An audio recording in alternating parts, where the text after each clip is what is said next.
الشيطان الرجيم. بسم الله الرحمن الرحيم. وما أنتم بمعجزين في الأرض وما لكم من دون الله من ولي ولا نصير. ومن آياته الجوار في البحر كالأعلام إن يشأ يسكن الريح فيظللن رواكد على ظهره إن في ذلك لآيات لكل صبار شكور. أو يوبقهن بما كسبوا ويعفو عن كثير ويعلم الذين يجادلون في آياتنا ما لهم من محيص.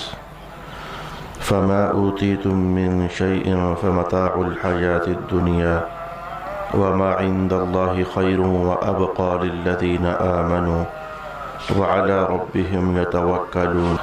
والذين يجتنبون كبائر الإثم والفواحش وإذا ما غضبوا هم يغفرون. صدق الله مولانا العظيم. الصلاة والسلام عليك يا سيدي يا رسول الله. الصلاة والسلام عليك يا سيدي يا حبيب الله. الصلاة والسلام عليك يا سيدي يا شفيع المذنبين وعلى آلك وأصحابك يا سيدي يا رحمة للعالمین.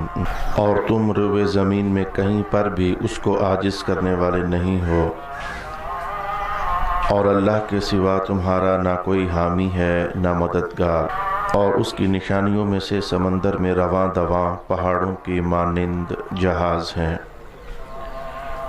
اور اگر وہ چاہے تو ہوا کو روک لے اور یہ جہاز سطح سمندر پر ٹھہرے کے ٹھہرے رہ جائیں. بے شک اس میں ہر بڑے صابر اور شاکر کے لیے نشانیاں ہیں. یا وہ چاہے تو ان کشتیوں کو ان لوگوں کے کرتوتوں کی وجہ سے تباہ کر دے، اور بہت سی خطاؤں سے وہ درگزر فرما لیتا ہے. اور جو لوگ ہماری آیتوں میں جھگڑتے ہیں وہ جان لیں کہ ان کے لیے فرار کی کوئی جگہ نہیں ہے. سو تم کو جو کچھ بھی دیا گیا ہے وہ دنیا کی زندگی کا فائدہ ہے، اور جو کچھ اللہ کے پاس ہے وہ ایمان والوں کے لیے زیادہ اچھا اور زیادہ باقی رہنے والا ہے، اور وہ اپنے رب پر ہی توکل کرتے ہیں. اور جو لوگ کبیرہ گناہوں سے اور بے حیائی کے کاموں سے بچتے ہیں اور وہ غضب کے وقت معاف کر دیتے ہیں. صدق اللہ مولانا العظیم. اللہ تعالیٰ اور اس کے فضل اور اس کے کرم سے آج کی اس نشست میں جو آیات بینات کی تلاوت ہوئی ہے، پہلے تو میرا ارادہ یہ ہوا کہ گزشتہ کئی زمانوں میں آنے والے کئی عنوانات ہم تکرار کے باوجود وہاں رک کر کے کچھ مزید رحمتیں سمیٹنے کی کوشش کرتے ہیں. تو میں ایسا کر لیتا ہوں کہ اللہ تعالیٰ کی نشانیاں اور اس کے قدرت کے آثار جو بیان ہوئے ہیں، رک کر کے تو مزید ان میں غور و فکر کر کے کتب بینی کرنے کے بعد مزید کچھ رہنمائیاں حاصل کریں. پہلا ارادہ میرا یہ ہوا. پھر جب میں اگلی آیات بینات پر پہنچا تو ایک آیت کے ایک جملے پر میری توجہ مرکوز ہوئی اور رکی. پھر میں نے فیصلہ کیا کہ آج میں اپنی گفتگو کو جلدی سے اس مقام پر لے جاتا ہوں اور تیزی کے ساتھ بہت سارے علوم آپ کی خدمت میں عرض کر دیتا ہوں. تو پھر ایسا ہی ہوا. اب ہم جو پہلی آیات بینات میں اللہ کی آیات اور اللہ کی قدرت کی نشانیاں بیان ہوئی ہیں، ان کو جلدی سے سمیٹ کر ٹارگٹ کے ساتھ اگلے منزل اور اگلا مقصد جہاں ہم نے آج پہنچنا ہے پہنچنے کی کوشش کریں گے. پہلی آیت میں رب کائنات نے انسانی دنیا میں رہنے والے سرکش انسان، مشرک انسان، کافر انسان، طاغوتی قوتوں پر فخر اور ناز کرنے والے انسان، اپنے آپ کو مہاداتا سمجھنے والے انسان، سب کچھ ہم ہیں ہمارے سوا کچھ نہیں ہے، اس سوچ کے رکھنے والے انسان، فرعونی نظریات کے حامل انسان، نمرودی سوچ اور فکر پالنے والے انسان، الغرض ہر سرکش طاقتور اور ہر نافرمان طاقتور، خواہ ابو جہل کے ساتھ تعبیر کر لو، خواہ اس کو فرعون کے ساتھ تعبیر کر لو، خواہ اس کو یزید کے ساتھ تعبیر کر لو، خواہ اس کو نمرود کے ساتھ تعبیر کر لو، خواہ اس کو طاغوت کے ساتھ تعبیر کر لو، یا اسے کسی بھی منفی طاقت کے سرچشمے کے ساتھ اسے تعبیر کر لو، ان سب کو رب کائنات نے دو ٹوک اور واضح الفاظ میں یہ ارشاد فرما دیا، تم اللہ کا مقابلہ نہیں کر سکتے ہو. تم اللہ سے جیت نہیں سکتے ہو، تم اللہ کو عاجز نہیں کر سکتے ہو، تم اللہ کو ہرا نہیں سکتے ہو، لیکن الفاظ کا جو انتخاب ہے اس میں ایک دور کی معنویت بھی پڑی ہوئی ہے۔ پوری زمین میں تم اللہ کو عاجز نہیں کر سکتے ہو۔ اس کے اندر انسانی لہجہ ہے۔ انسانی لہجہ یہ ہے کہ آپ جانتے ہیں کہ ایک جملہ چلتا ہے انسانوں کے ہاں، اس کو سن کر سوچ کر اس کی معنویت ذہن میں رکھ کر اسے ادھر ہی غائب کر دینا۔ اس کی روشنی میں ہم کچھ مزید ایک آدھ بات جاننے لگے ہیں۔ آپ کہتے ہو کہ جی گھر میں تو بکری بھی شیر ہوتی ہے، اور یعنی اپنے علاقے میں ہو نا تو بندہ کمزور بھی ہو تو بہادر ہوتا ہے، اور کسی دوسرے کے علاقے میں چلے جائے تو شیر بھی ہو تو بندہ بکری بنا ہوتا ہے۔ پتہ ہے میرا علاقہ نہیں ہے، میرے معاونین یہاں نہیں ہیں، میرے مددگار یہاں نہیں ہیں، میری طاقت میرا اسلحہ یہاں نہیں ہے۔ تو انسانی فطرت ہے، اپنے علاقوں میں قوی بہادر اور شیر ہوتا ہے، اوروں کے علاقے میں چلا جائے تو ذرا کمزوری دکھاتا ہے۔ اس لیے فوجوں کی للکار یہ ہوتی ہے کہ ہم گھر میں گھس کر ماریں گے، یعنی ہم وہ ہیں کہ جو تمہارے علاقے میں بھی آ جائیں نا، ہم تب بھی کمزور نہیں، ایسی تیسی کر کے رکھ دیں گے۔ یہ فوجی اور جہادی پالیسیوں کے اندر لہجے اور اس طرح کی للکاریں ہوتی ہیں۔ اب رب کائنات نے کہا کہ وَمَا أَنْتُمْ بِمُعْجِزِينَ فِي الْأَرْضِ، تم پوری زمین میں اللہ کو عاجز نہیں کر سکتے۔ معنی یہ ہے کہ وہ علاقے جن کو تم سمجھتے ہو کہ ہمارے علاقے ہیں، وہ قوتیں جن کو تم سمجھتے ہو کہ ہماری قوتیں ہیں، یہاں ہمارا راج ہے، یہاں ہمارا حکم نافذ ہوتا ہے، یہاں ہمارا طوطی بولتا ہے، یہاں تو چڑیا بھی پر ہلائے تو ہم سے پہلے پوچھتی ہے، پتے کو ہلنے کے لیے ہم سے پرمیشن لینا پڑتا ہے۔ اگر تمہارے ایسے علاقے بھی ہونا، فوجیں سارے اکٹھی کر لو۔ مجھے کہیں کا ایک لہجہ یاد آتا ہے، سارے اکٹھے ہو جاؤ اور پھر مجھ اکیلے کو مہلت نہ دو، کر سکتے ہو تو کر لو۔ اللہ اکبر، اللہ اکبر۔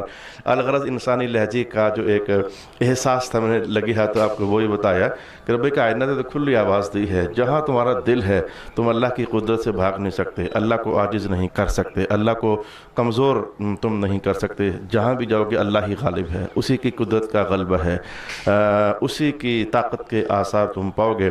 سورۃ رحمان کے اندر بھی اس بات کا اعلان ہوا ہے، فَانْفُذُوا لَا تَنْفُذُونَ إِلَّا بِسُلْطَان، بھاگ سکتے ہو تو بھاگ لو، جہاں بھی جاؤ گے وہاں اللہ کی قدرت پاؤ گے، تم اللہ کی قدرت کے دائروں سے باہر نہیں نکل سکتے ہو۔ اور پھر یہ بھی بات جان لو کہ کوئی تمہاری مدد کرے یا نہ کرے، تم اپنے علاقوں میں یا بیگانے علاقوں میں، لیکن اللہ پھر بھی وہ ہے کہ اگر کہیں تم سچے دل سے توبہ کر کے اس کے حضور ہاتھ باندھ کر بیٹھ جاؤ یا کھڑے ہو جاؤ تو رب کائنات نے کہا جہاں بھی ہوگے تم، میں تمہاری وہاں بھی مدد کر سکتا ہوں۔ وَمَا لَكُم مِّن دُونِ اللَّهِ مِن وَلِيٍّ وَلَا نَصِيرٍ۔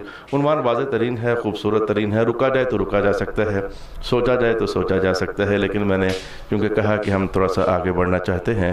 اس کے بعد رب کائنات نے سمندر کے اندر جو انسانوں کے لیے تسخیرات رکھی ہوئی ہیں ان کا حوالہ دیا کہ دیکھو بڑے بڑے جہاز ہیں، تیرتے رہتے ہیں اور وہ ڈوبتے نہیں ہیں، اور اس کے بالکل برعکس تمہیں کہ چھوٹا سا کنکر، ناخن سے بھی چوتھا حصہ کنکر، چھنگلیا کے ناخن سے بھی چھوٹا سا کنکر آپ اس پانی کے اوپر رکھو، وہ تیر نہیں سکتا ہے، حالانکہ وزن میں خربوں گنا کم ہے، لیکن بڑے بڑے جہاز، یہ بڑے بڑے جہاز اس دور کے تھے جو اس دور میں بڑے بڑے شمار ہوتے تھے، اور آج کے ترقی یافتہ دور کے اندر تو ان جہازوں سے یا ان کشتیوں سے کئی گنا بڑے جہاز ہیں، لیکن یہ جو تسخیر کا قانون رب کائنات نے دے دیا وہ قیامت کی صبح تک ہے۔ یہ سمندر تمہارے لیے مسخر ہیں، جو اس سے کمائی کر سکتے ہو کما لو، جو اس سے فائدے اٹھا سکتے ہو اٹھا لو۔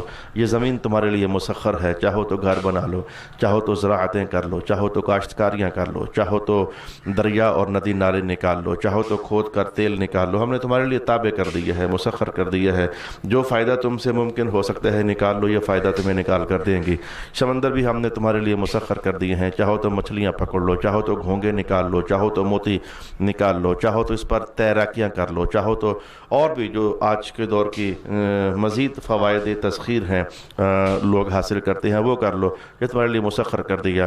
پھر آقا ارشاد فرمایا ہے کہ جو تم حرکتیں کرتے ہو، اگر ہم چاہیں تو تمہارے آبی جہاز ہم ان کو ادھر ہی ڈبو دیں، اور اگر ہم چاہیں تو ہوا روک دیں۔ یہ ہوا کا روکنا اس دور کا فیول کا روکنا تھا، کیونکہ وہ بادبانی کشتیاں اور جہاز ہوتے تھے، ہواؤں کے زور اور ہواؤں کے دوش اور ہواؤں کے دھکیل کے ساتھ وہ چلا کرتے تھے، تو ایک بڑا مستحکم سسٹم ہوتا تھا پرانے دور کے اندر۔